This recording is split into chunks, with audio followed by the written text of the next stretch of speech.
Hello, my name is Yudao. I am a monk here at SokukoJi. If you are inspired by these talks and these teachings, please consider joining us for our other forums, online or in person, and also consider helping us financially. We could use your support if you are able. Thank you. Good morning. I'm a little bit winded this morning, as I am quite often. But I have some oxygen these days, so that might help me do a little more than I've been able to lately. We'll see. Nothing lasts.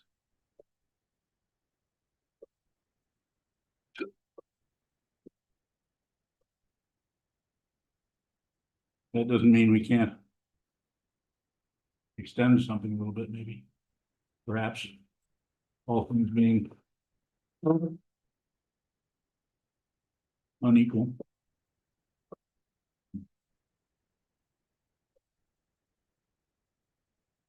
So the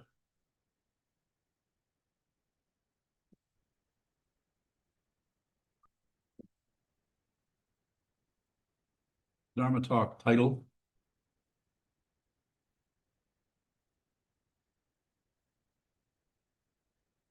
I think it's like a question. What is appropriate? What is appropriate? It's something that quite often asked in our society, our culture, and probably cultures all down through the centuries. I don't know if anybody's done any research on them. What is appropriate? What should happen? What shouldn't happen? What's appropriate? It isn't that there isn't a relative dynamic with forms coming and going, taking various personalities and shapes, including human beings, including chimpanzees, taking a position, leaving position, going after this, stopping, starting. What's appropriate? That big word should. What should be happening? As the perhaps quite well known, you might have heard of her, Byron Katie, the spontaneous realizer, born in Barstow, California, suddenly awoke. No meditation happening here, she just awoke to her true nature and began to teach in her own way, quite unconventional, but I think quite helpful to those I've talked to. And I practiced it myself some 25 years ago.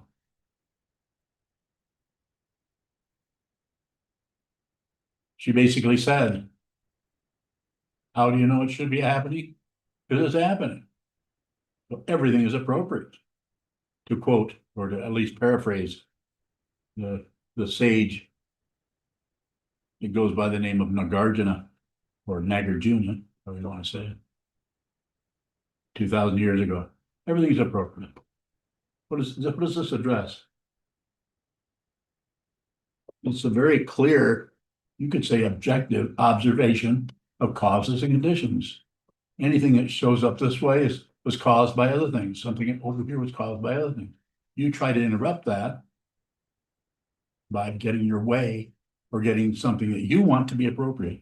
When you think is appropriate and make that happen, it's not that you can't do that to some extent. And the ego mind, the self-centered mind, that part of consciousness that is narcissistic, self-centered, and greedy, that greed may not show up as greed. It may be a greediness for how you look. So that you always try to present as a very humble, loving, kind, supportive person. But it's all about you, not really about helping others. I see a little bit of that, and I'm sure you do also. Be genuine. It might not feel so good, but it'll be the truth. Everything is appropriate. What is appropriate? Everything. It's not that what shows up isn't difficult or challenging or painful or causes you grief or causes you suffering or causes. It's dependent origination, pratitya samutpada. Study it. Look at it. Look at it in your life. Look at it in the traditional teachings. It's been around for thousands of years, this teaching. Before the time of the Buddha, it was there. And it's right here in you, but you have to see it. Because if you don't see that, you'll continue to operate out of right and wrong, should and shouldn't, and quite often, rather than looking this way, although we look that way too, and judge ourselves, quite often it's those guys, those people. And of course, it's an incredible stage set that promotes that. It promotes the right and wrong. People are doing terrible things, but why that's happening is not because they're terrible. There isn't anyone who's terrible. That's an illusion. There isn't anyone. That's an illusion. You have to see it. If you don't see it, you'll continue to confer some kind of sovereignty on this guy or this person or that woman. Don't confer. Don't add to anything. Receive everything completely, to use the fancy word, with some kind of humility, because you don't really know anything. Relative knowledge works. You can get a degree in engineering. You can become a programmer. You can learn how to build houses. You can be a therapist. All kinds of relative things you can do in the relative part of the situation that is an illusion. But while you're doing that, if you're not spending any time at all looking within, trying to see, endeavoring to see, intending to see what this is fundamentally. Because if you don't do that, then you get caught up in thinking that some things are appropriate, and some things aren't appropriate. And there, of course, there is some relative truth is like that. There is, to say that, take it to court, which runs on relative truth. There's no ultimate truth happening in the legal system. And since most of the world is operating on that, we need things like laws. Very few people are on the spiritual path. I mean, actually on the spiritual path. Because if you're judging, evaluating, condemning, including anything, then to the degree that you do that, you're actually moving away from the path into a circle of right and wrong. You don't have to do that. Because your personal life is probably going to be full of causes and conditions that will make you run this way, run that way, look at this situation, hate this, like this, resent this, judge, evaluate, and good chance you'll use other people's lives and what they're doing in their life to manipulate yourself. Everything is appropriate, as I said, to paraphrase regarding.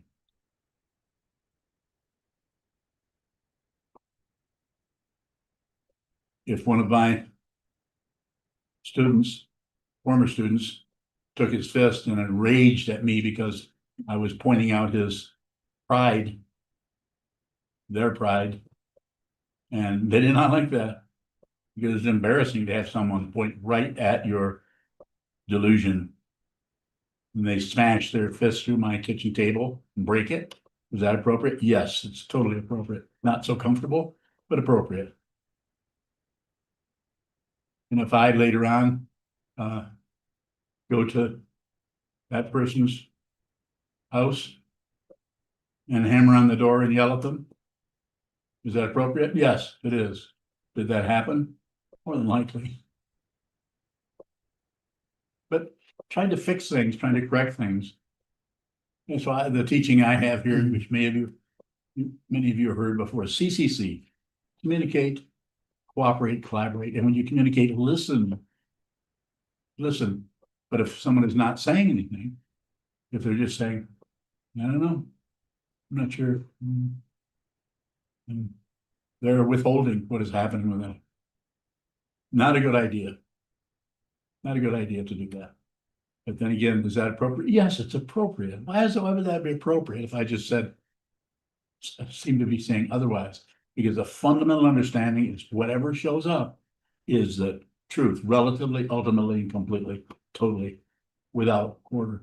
It's the truth. And whatever shows up is the truth.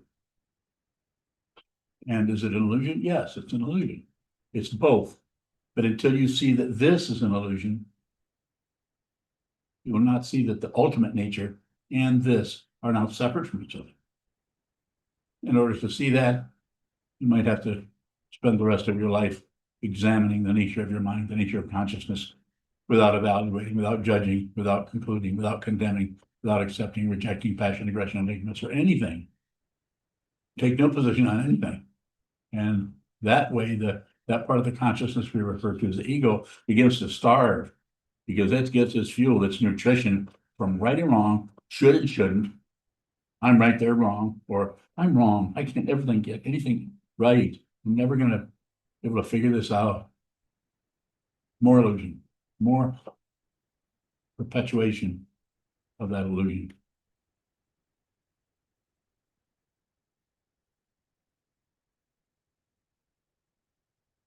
So it's something to consider. I'm not saying you need to take a position, but you could think of in your life, you could look at the things that are coming and going in your particular melodrama and be aware. This is a big key word here. Be aware of what a very subtle kind of judgment about someone else, what they're saying or doing. A very subtle judgment about yourself, what you're saying or doing. Trying to fix yourself, correct yourself, modify yourself so you appear better to others, or maybe appear better to yourself. Be aware of that. Communicate, cooperate, collaborate. Communicate, listen a lot. I sometimes say to people, listen 90% of the time, and then talk 10, which then if that brings you around to 50-50, that's not so bad. Then the other two is cooperate and then collaborate. Cooperate because you're working together on something that needs some communication, some cooperation. And then maybe if it gets really a lot of elbows going around, you may need to collaborate on working with the negativity that piles up in the illusion we call this world, samsara.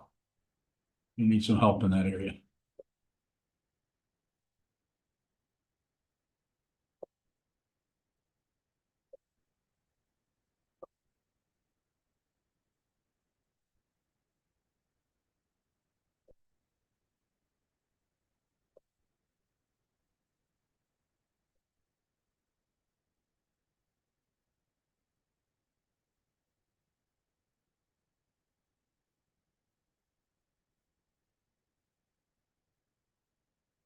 It's very difficult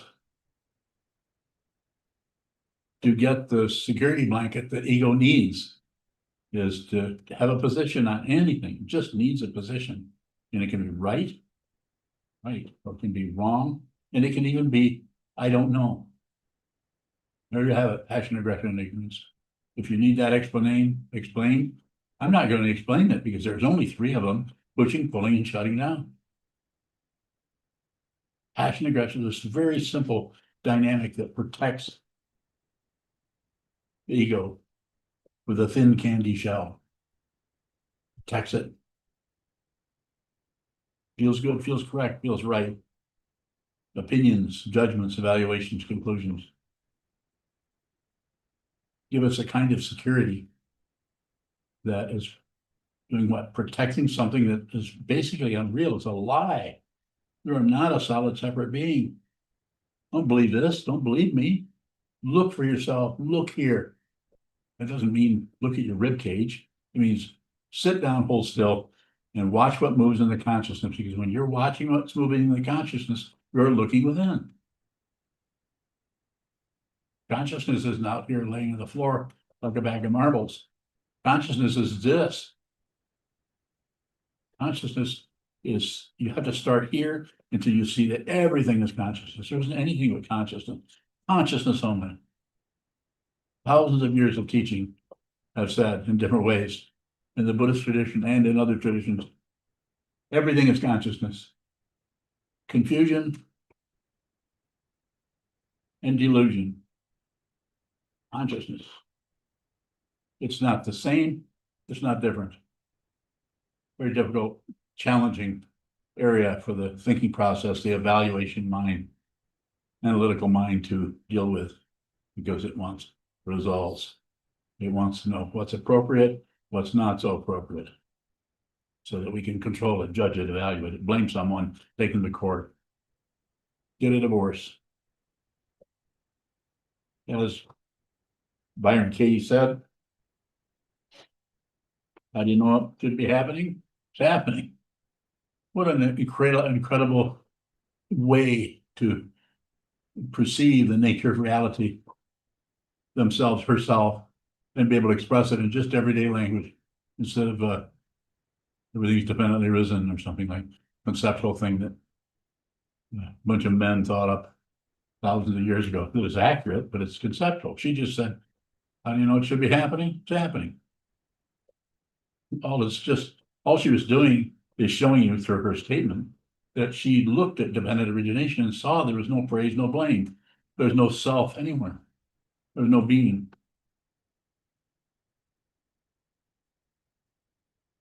Question? You Devon, if we are feeling sort of caught up in judgment, opinion, but we realize it will shift, is that something we should bring to you as a complaint? I think perhaps it varies in that area. So if you don't want to share with me what's going on with you, that would be okay. Also, that would be appropriate. If you want to share it, it would be appropriate. And even if you decide not to share it and just lie to me by saying, I don't know, or don't know what's going on, when you know what's going on, that's still appropriate because it's dependently risen, because the fear of the difficulty that is showing up in you or anybody that causes you to just be evasive or distracted around the whole thing is appropriate. This is why I sometimes say to my students, do whatever you want to do. Function however you want to do. Come to meditation, don't come to meditation. But don't, if you ask me to function as your teacher, then don't leave. Unless you've come to me and say, I thank you very much, kind sir. I appreciate your teaching. And now I have to go to Montreal because there's a great teacher there. I've had people do that. Not Montreal. Recently had someone come, they decided to teach under this other teacher. Okay, good luck to you. Had someone else say, not too long ago, thank you very much for your help, but I need to do something else. It's appropriate to do that. And it's also appropriate to do anything. To run away and kick a bunch of dust and do a lot of blaming and a lot of gossiping. That is appropriate because it's dependent. There's no person there that's wrong. It's just that the consciousness that was intending to train his or hers or their mind has been caught up in the whirlwind of passion, aggression, ignorance, desire, anger, and resentment. Go ahead.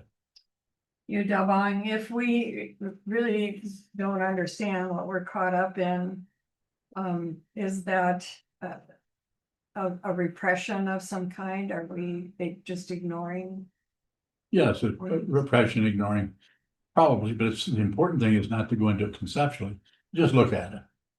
This is why the Western approach to psychology, from Freud to Adler to C.G. Jung and some other psychologists have been about trying to fix that and correct that if it's a problem. I think C.G. Jung might have come closest to seeing that it's just the nature of consciousness, although he was not a meditator that I know of. So it's about being aware of that. That takes a while because if you've been practicing meditation for 20, 30 years, you're getting a little bit antsy about the whole thing because you don't feel like you realize anything. All you've done is looked at the detritus of the mind without having any say so about it. Except you see this, it's just difficult stuff. But the ego only makes fuel out of that difficult stuff if you push it away. It only makes fuel and chews on it if you blame someone for it, ignore it, or get mad at the whole thing. But if you don't do anything except receive it, if you do it enough, if you do it all the time, you may not have realized your true nature. But as Trungpa Rinpoche once said, at least you won't be a nuisance to everyone. Thank you. You're welcome. Or long bowing, it seems easy to go from the hearing the teaching that everything's appropriate and assume that the teacher who's teaching that would see that so clearly they wouldn't feel bad or go after anyone or feel negative. No, everything's appropriate. The teacher is just another woman or man or person. Or transgender, or, you know, I can go all kinds of, there are no two people alike. There's just all kinds of different orientations, but everything is appropriate, including the teacher. But the teacher, if the teacher is a true teacher, they know that. They're not trying to be somebody else. Nor are they trying to push their craziness on you. Unless you're a student, excuse me, in which case, if you are a student of theirs, then you ask to have the nature of this consciousness pointed out to you, then how that teacher goes about doing that will depend on what they see coming from you. Your particular way of deceiving yourself and of obstructing your true nature by your beliefs, opinions, resentment, and so on. Go ahead. Prolonged bowing is the basic thing that the teacher is seeing in the student, whether the student's receiving or not. Some students are very, very good at showing up as receiving. Very, very good at, because of the pride is so intense that they can't be wrong. They can't be somebody who can't receive. So therefore they will somewhat put on an act like they're receiving for a long time until it explodes. And then they just leave. That's been my experience of it. I don't know if I'm in the area that you have a question about. Maybe I missed it. Prolonged bowing, you didn't miss it. And I think I can ask a little bit more there. Please do. When I'm feeling what looks like negativity from someone else, is part of that my own unwillingness to receive that? It's totally yours. No one's to blame for anything. But if there's still a personhood functioning here as somebody, which there is, that seems to real, our emotions and feelings and so on seem real, then receive it. Drive all blames into one is a traditional teaching. Everything is my fault. That's not a negative kind of thing to do. And it's something you can't really do. But if you know about that teaching, then you can realize that it's what you're seeing is you projected this world. There's nothing out here that has any substance to it, that has any objective reality. Go ahead.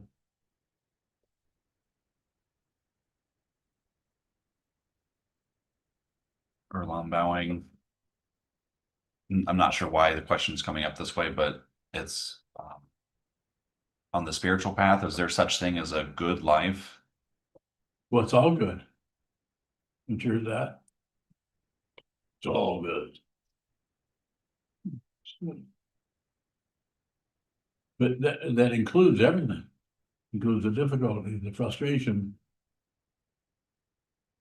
It's all whatever shows up is appropriate. To come back to the title. What is appropriate? Just go ahead. Prolonged bowing. And in my little short time practicing, it looks to me like that doesn't mean that everything's going to feel good or look correct. So what is it to see that it's appropriate in the midst of like hopelessness? You just receive that.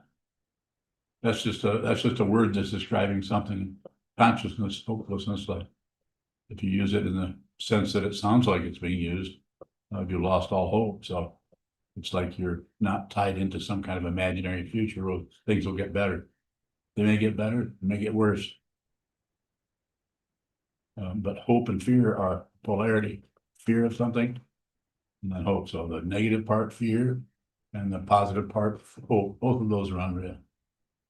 Although hope is always promoted in our society as, well, you have to have hope. Well, what gives you hope? Well, one of the most wonderful things I've had, I've never lost hope. And this is a Western orientation that is not particularly wrong because everything is appropriate.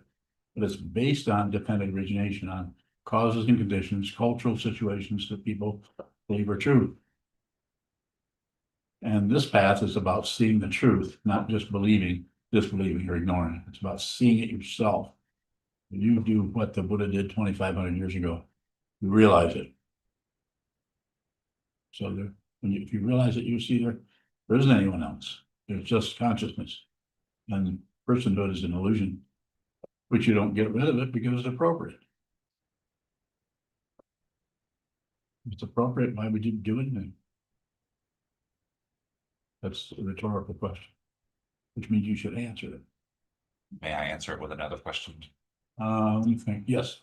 Or bowing. It looks like as I continue to consider that teaching, at first, like everything is appropriate, it sounds pleasant, but it is starting to have a very gross side to it that I don't want to see. Like I don't want everything to be appropriate. And then that's awareness.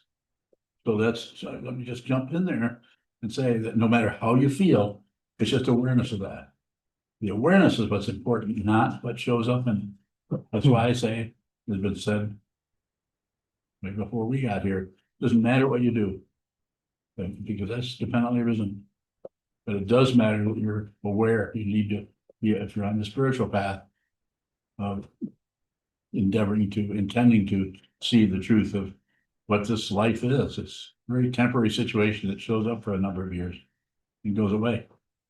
And so what shows up is the illusion, what goes away is the illusion. And what remains? Probably nothing. It doesn't matter. Well, While I'm bowing, I think one more is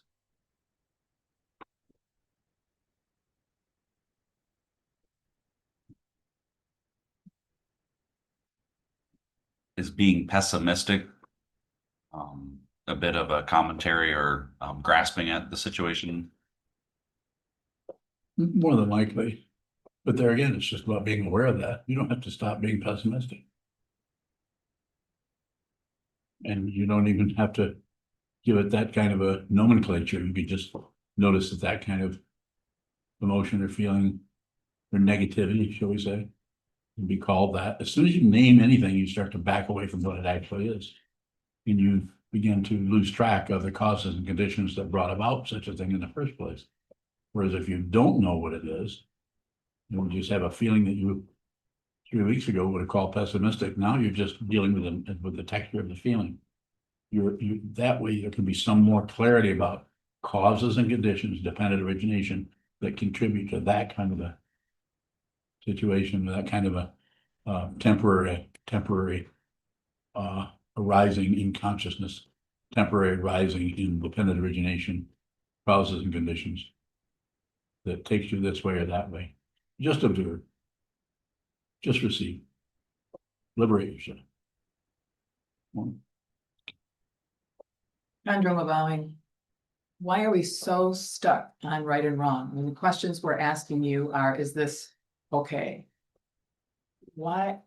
What is that? We can't see beyond our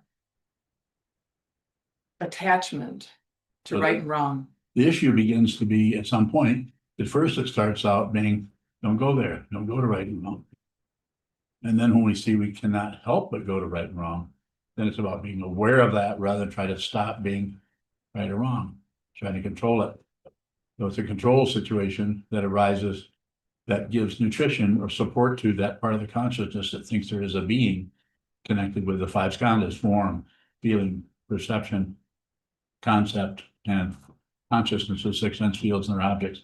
That all gets together and holds hands as somebody, body and feeling the same guy. Body, feeling, thinking, same. This is the person who's thinking. This is the person who's feeling. Creates an image of a separate being from everything else. And then we have the visual consciousness, which makes it proof. Well, I'm here and you're over there. More do I need? This is the real world. And you need to live this way or that way. Remember what your parents said to you. They all live out of that illusion. And even if one of your parents was a Zen master or some kind of person, doesn't mean that you would even know it. Other than they probably weren't very pushy with you. But if someone sees this, says, they won't necessarily have it able to push anything on anybody. Right? Condom bowing. What I want to ask is, what if something is clearly wrong? So, here it is. So let's do it this, let's do story form. Give me a story about something that's clearly wrong, and then I'll tell you what you should do.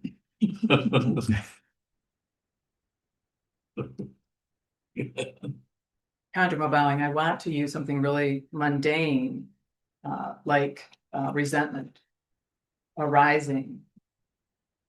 Is that if not for what? So I see something and I am resenting, and resentment, the feeling resentment comes up. That they're getting credit for something you did? Yeah, or, and then I behave, or I might say something hurtful. So then I see the reaction, which again, the feeling appropriate, the action, words, angry words, meanness comes out of my Yes. behavior, Yes, all that is appropriate. yes. But if you're aware of that, then that probably is gonna happen too many times. If there's fundamental awareness without blaming yourself, fundamental awareness, just receiving, just like smelling a flower, like watching a cloud. Look at a cloud and think, well, that's an ugly cloud. Smell a flower and say, what a terrible fragrance that has. Although there's a few of them that you might say that. I'm just saying, you just receive it. And it has its differentiation. And it has its desire for it to go away and its desire for it to have more of it. Differentiation and desire. Those are fine. Those are just the way, in the illusion, those are the way the illusion is constructed. There's to be an obvious form of this and that, over there and over here. Distant sound, distant sight, distant memory, back in time, back in space. The illusion of space is amazing. There is no such thing as space. But if you think there is, then you'll just believe it, and you'll buy into right and wrong, should be and shouldn't be, resentment and approval more. Condom bowing, I'm still stuck on that saying something mean is wrong. Doing something out of that energy is wrong. Well, relatively, yes, it's wrong, but it's also appropriate.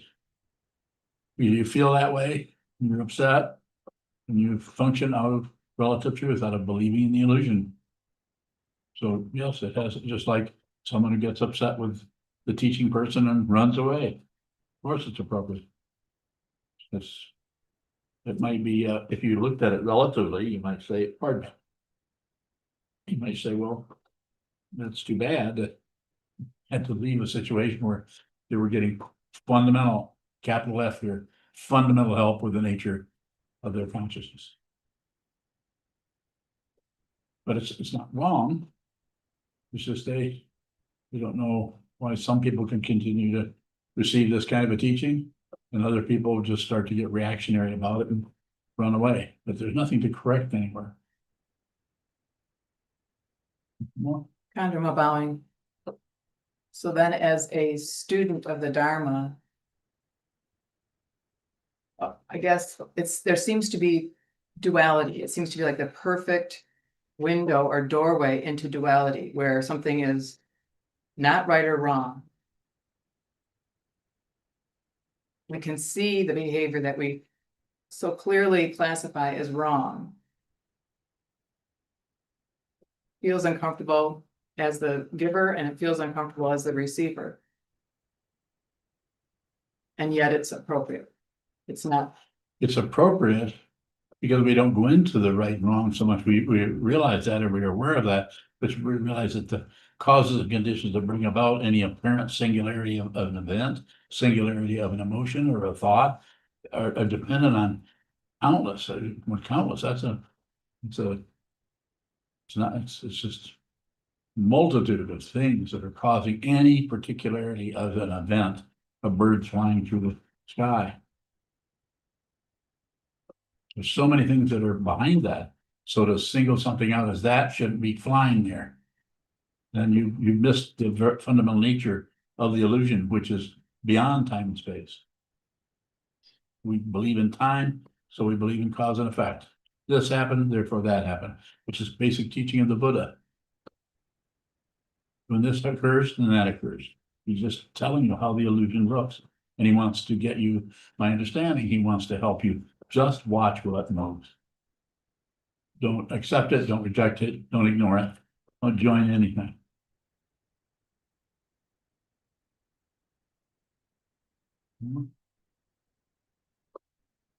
Anyone on? Yes.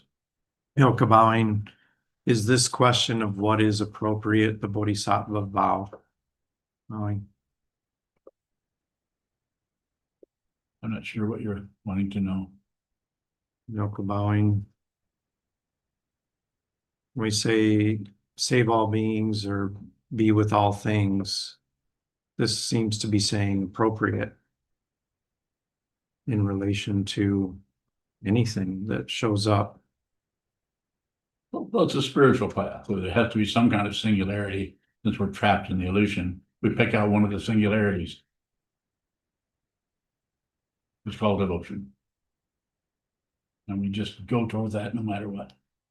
Because there is no way out of this. Said the baker to the thief. Milka bowing, when we respond, as Kandroma is talking about, as a reaction that's aggressive and looks mean. What dynamic do we need to see in that is appropriate? Have a willingness to be mean, to see the emotion that comes up. There's nobody who's mean, there's just meanness. But for a while, it's going to look, there's somebody like that, and you need to be protected by that, by stopping being mean. You have to control it. You have to go see a therapist so you won't be mean. And they may or may not be able to help you with that. Milka bowing, what if the therapist is the Mean too. meanie? Well, the therapist is meaner than you are, Yeah. you might luck out.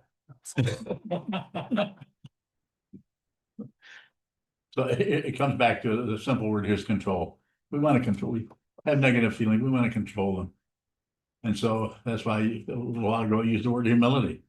Just stop trying to be so controlling of everything. And how do we do that? We have to see that we're trying to control. Rather than trying to be right, we're trying to get control over things. And so be aware of that.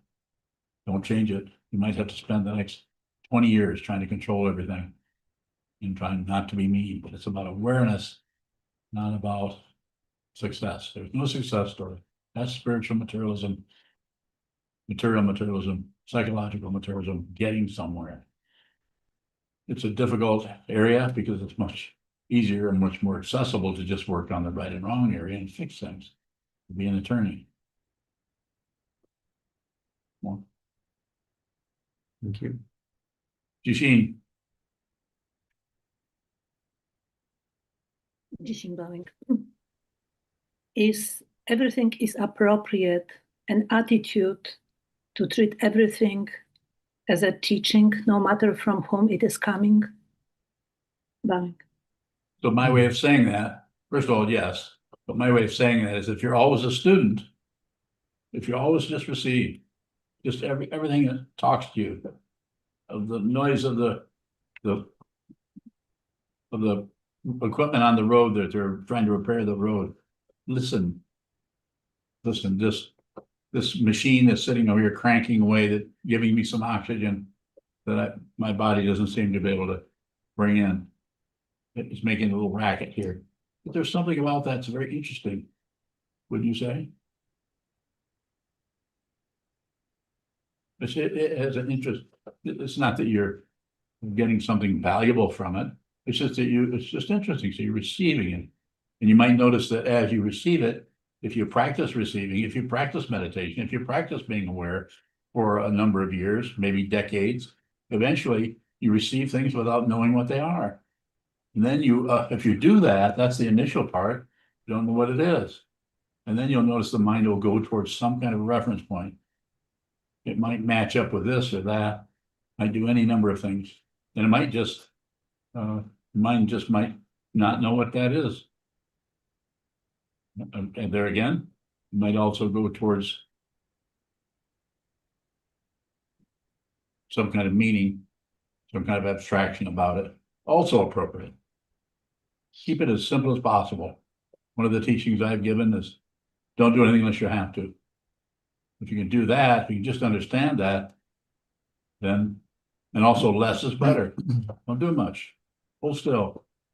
That's another way of teaching meditation. Less is better. Now, this is meditation, which of course, meditation is about as less as you can get. You're not doing anything. You're not moving.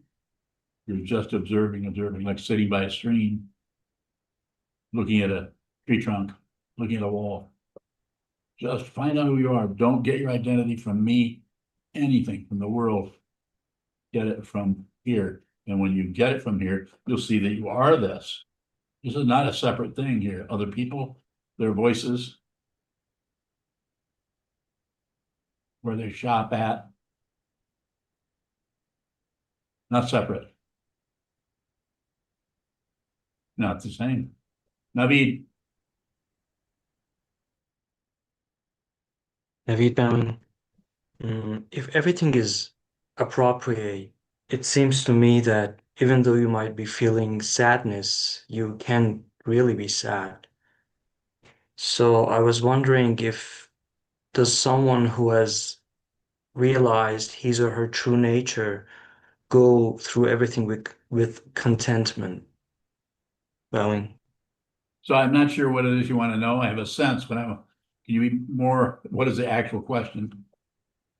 I was wondering if does someone who has realized his or her true nature go through everything with contentment? No, Bowing. no, whatever happened would be at the same time over here and over there would be an occurrence and nothing occurring. So it'd be empty of other. So therefore it would be just whatever it was. It may be full of discontentment and it would be received. But there's no personhood who's lacking in contentment. You're no longer lacking in contentment. Contentment is a position in the illusion that people try to get. Contentment is a position in the illusion that people think they don't have. So it's just more of mixing it up in the illusion and seeing the true nature of everything. Say you're not separate from anything. You're not separate from the contentment, from the discontentment. And here's the final thing I would say about it. You don't care. Because since there's no person, you don't care. This doesn't mean if you have a headache, you have a headache, that you don't care about it. But it's very, very conditional. It's very temporary. So you're not concerned with how you feel, but what are you concerned about?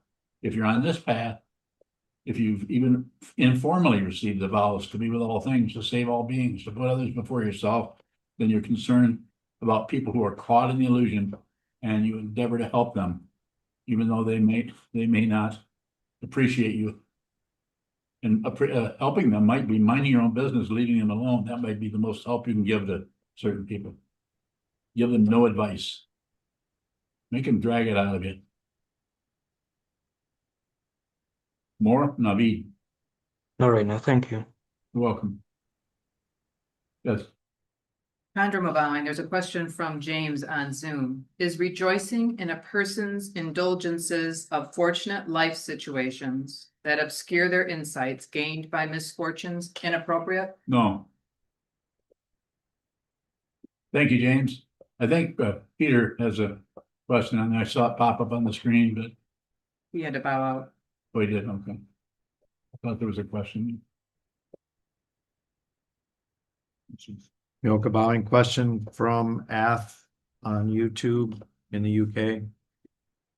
How to feel non-separateness off the cushion when non-separate get severely tested?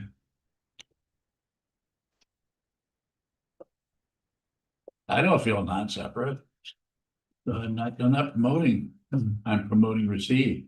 The very receiving you may be doing is just how separate you feel, or how crazy you feel, or how resentful you feel. Receive it. Be genuine. Be the crap you're trying to get rid of. So you can see that it's an illusion. It's unreal. But if you look for results, then you'll be stuck right at the far at the far end of that and not get out because you still believe it. You might have a lot of awareness of resentment, but you still, in the back of your so-called mind, you say, well, I can get out of here. I'm just genuine. I can just receive this. It'll go away. It may never go away. When I say never, of course, relative term. But just receive, ask.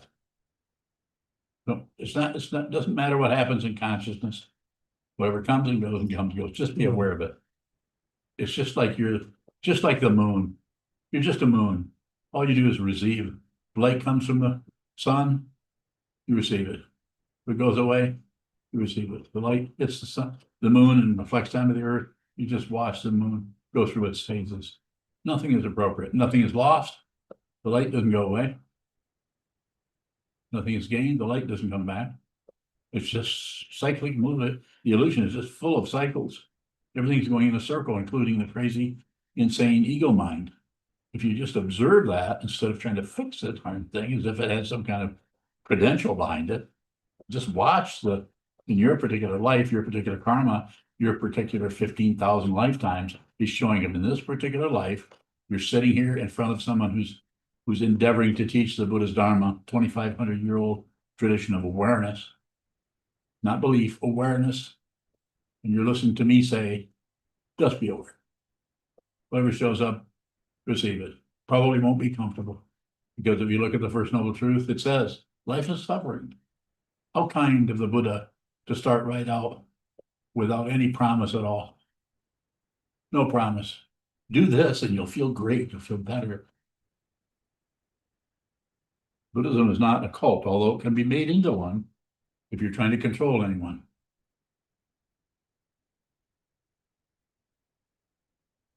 Yes, sir. Furlong bowing is, or if everything is going in a circle, is that another way of saying nothing happens? Yes. You have to see it. Because if you just believe that you're on that, getting better, oh, now you're getting worse, you're getting better, and getting worse. You may be witnessing that, but don't believe what you see for a conclusion about it. You're just seeing the illusion. Feel pretty good, feel pretty bad. Feel pretty good. Same consciousness. Same sky experiences everything that happens in it without grasping, rejecting, and shutting down. Unless it grasps, rejects, and shuts down, and then you're aware of that. You always go towards whatever part of the illusion seems to be showing up. Furlong bowing is the most we can be aware of circles.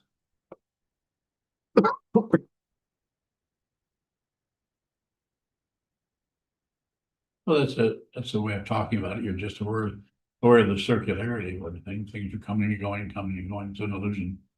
But you also can be aware of giant donuts. I mean, a 15-foot tall donut is, you're aware of it. Well, that's right. You're right. It is a circle. Donuts. You're talking about kind of the hole in the middle? Yes. You got me there. Furlong bowing. Maybe I'm speaking for myself, but even though you don't say this, I can put in through your teachings over the years that, like, if you say it's always about awareness, but I'm adding this, like, I'll become aware enough that I can fix something or that I can finally stop hurting myself. And I guess I'm just clarifying, is it just the awareness? Like, we're not going to get better. There isn't anyone. There's no one to improve. Your feelings, your emotions, your events, your situations do not occur to a person. It's an illusion. Try to remember what happened if you're alive in 1972. Just remember 1 week. You can't do it unless you keep a diary, then you'd have to go back and read it. And even that would be a bunch of lies because there'd be descriptions of something that seemed to be happening in the illusion. And then you'd be translating that into your ideas around it. There's no way you can track this down because it is what, non-separate. is not separate. It's separated. That's why it looks like an illusion. But if you see it's just consciousness only, you see that nothing happens and it doesn't matter what occurs. Therefore, everything is appropriate. Because you're finally, after all these years, all these centuries, or all these months, weeks, days, years of trying to understand who you are, what life is, and why your partner's doing this or this, or why your job situation with coworkers are acting this way or that way, or why you've done your very best and suddenly you get total, very, very best with some situation, somebody totally resents you and shuts you down and accuses you of all kinds of horrible things that relatively are not true. Dependent origination will hunt you down if you think you're a person. It will come from the 13th century and come in and nail you to the wall somewhere. So realize your true nature. You may still get nailed to the wall, but you'll know what it is. You'll actually know that it's dependently arisen. That every lifetime is happening at once. There is no past and future. But it won't be an experience of, oh my gosh, I realize I'm in the 13th century. And I can see all the Saracens marching over the hills, and I'm one of them. Isn't that what they call them, Saracens? It won't be that kind of an illusion. It'll be, this is the illusion. This is the illusion. That's the illusion. Deb. Deb Bowing. If I continue to practice with awareness and receiving all the duality of my experience, is there any guarantee that my ego will lose its fuel No, as you talk about? yeah, that's a way of talking about it, but there's no guarantee. Because the causes and conditions, there's a better possibility that you will realize your true nature if you sit right in the middle of the Bodhi Mandala, which is sitting meditation. Sit right in the middle of the Bodhi Mandala, which is the Sangha, which is the being at the feet of the teacher. And listening to the teaching, receiving the teachings, and receiving your life. You have to do that. But when I say you have to do that, do whatever you want to do, because everything's appropriate. But this is something you stumbled onto. Anybody here has stumbled onto this, and what you're going to do tomorrow or the next week, or whether you'll ever come back to this particular teaching at all, or whether I'll ever be back here. Time is running out for everyone. That's what that machine is telling me. Click, click, click. But what I would say to give you something, let's say positive, is yes, you're doing it. I know you have known you for quite a long time, and I talk to you enough, and I receive your questions quite a bit. And I would say there's nothing you can improve on. And even if you were to abandon your family and run to the monastery and go into retreat for 30 days, that wouldn't necessarily help. You're doing what you need to do right now. Nothing needs to change or improve. You're doing it. The important thing is stay with the Sangha, which you do. Continue to study the Dharma, which you do. Continue to relate to the teacher, which you do. Those are the three jewels. Not that you couldn't understand your true nature without any of that, just like the spontaneous realizer, Ramana Maharshi, the spontaneous realizer, Yuji Krishnamurti, spontaneous realizer, the Buddha, spontaneous realizer, someone who just saw what this was. And Byron Katie, of course. Further question, Deb? Thank you. Yes. Is the devotion to this path looking at the duality of everything over and over and over and over again? Deb Bowing. I think that's a good description of it. Just look at it, don't fix it. No, just you notice that there's a conflict between you and what someone else says. Just look at it. Just feel that warfare happening. Don't fix it. Don't take sides. Just be with that. It can be very, very uncomfortable. Sometimes the First Noble Truth is the only thing that can give you any respite at all. The Buddha said, life is suffering. He didn't say, meditate a lot and it'll go away. He did say that it's caused by desire, wanting something else. And he did say that this can come to an end.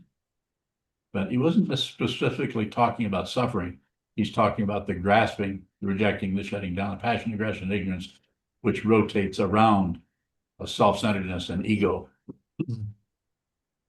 So if that comes to an end, then you won't mind what happens because you see you're in the midst of an illusion that has a lot of nerve endings.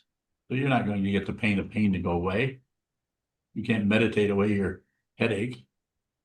You're not going to get the pain of alternation to go away. You want, this is happening right now and it feels pretty good, but pretty soon it'll come to an end. So that kind of pain is always there. And the pain of the composite, you realize your true nature, you are immediately aware of all the suffering in the world. And everybody, not all at once. If it came all at once, you'd go up in a flash of light. But you see it. Anytime you meet somebody, no matter how happy they look or act, I presume you see their suffering. And it's not compassion. It's not some kind of relative feeling so sorry for someone and so empathetic. You're not an empath. The enlightened being is not an empath. That's something that's described in our culture, in our society, that confers some kind of specialness on some people because they're empathic. It's just more ego. You don't have to feel sorry for anybody. There isn't anyone. Thank you, Sokuzan. Thank you for the question, Deb. Thank you for putting up with me. Yes, Yokabowing, another question from Ath. yes. You mentioned Byron Katie earlier. One of her bold statements is loving what is. Do you, Sokuzan, love what currently is? Is that even possible? Thank you kindly. So that's her teaching style. I don't disagree with it, but that's her teaching style. So don't really have a.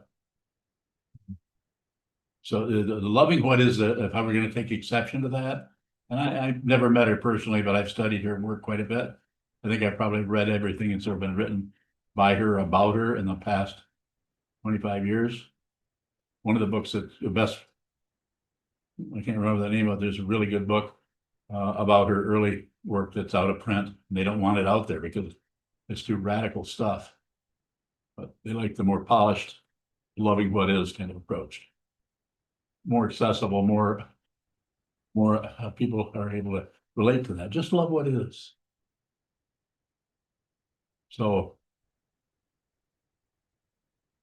let's say it this way. I don't disagree, and I understand what she's endeavoring to do. And I'm fairly clear, I think, on her audience and who she's trying to relate to. Get people to lighten things up a little bit. I think that's it. But there isn't anyone. No one to love anything else. If I were to use that word at all, I would say there's just love. There isn't anyone that loves something. Yokabowing, another question. He says, last question. Yeah.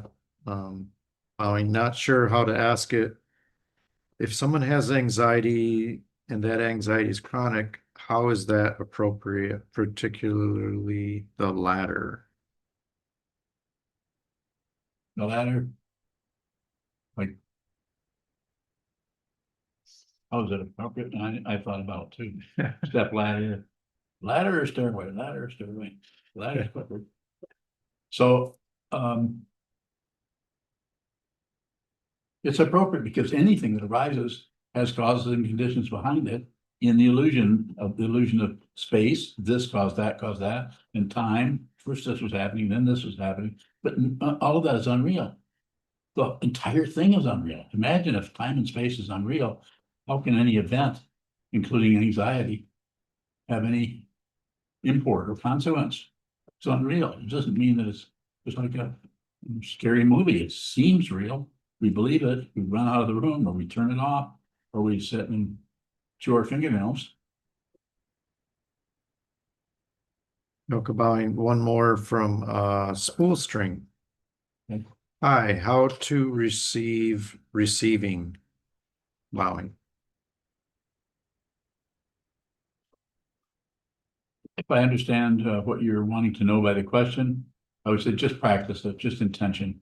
You will not be able to do this, and I'm not condemning you to anything, but you'll probably not be able to do this without a lot of sitting still. Sitting very still and watching what continues to shuffle around and move. And sitting still doesn't mean intense maintenance of that. It means just return to the stillness. Sit down for 10 minutes, 5 minutes, 8 minutes, 3 minutes. 3 months. Sit down, hold still, watch the movement of the mind and receive it. And part of that is noticing how you can't receive it. Like you want to shut it out. You don't want to feel that way. I know he's not here, but I'm close to what he's asked. Yes. Chandra bowing, is chronic pain, chronic anxiety, chronic emotional distress appropriate? Yes. How do we be responsible for what shows up? So the ability to respond is, in other words, you are relating to what is showing up as it is, not as you think it is. If you really relate to it as you think it is, like shouldn't be there. Yeah, it doesn't. Everything that shows up has its own credential. But if you think something should be and something shouldn't be, then you're going to fight with your world and you're going to probably suffer. That part of the consciousness that's wrapped up in the belief in itself will be in pain or suffering discontent. First noble truth. But the pain, the suffering won't go away, but the being that suffers will be seen through as unreal. In other words, you will have returned from your belief in a physical form, moving and coming and going and succeeding and failing into consciousness only, which means that your body can die and nothing will happen. Don't believe anything I'm saying. This is not, I'm not looking for agreement. I'm saying consider it. Has to happen here with your being. You can't just believe what some old guy is saying to you. You find out. More about that? Sokuzan bowing. I remember reading that quote by Nagarjuna. And he prefaced it by saying, one who realizes emptiness sees everything as appropriate. So it's seems like an emptiness teaching. Yes. But as far as path, so that would be like ultimate. Yes. But as path, are we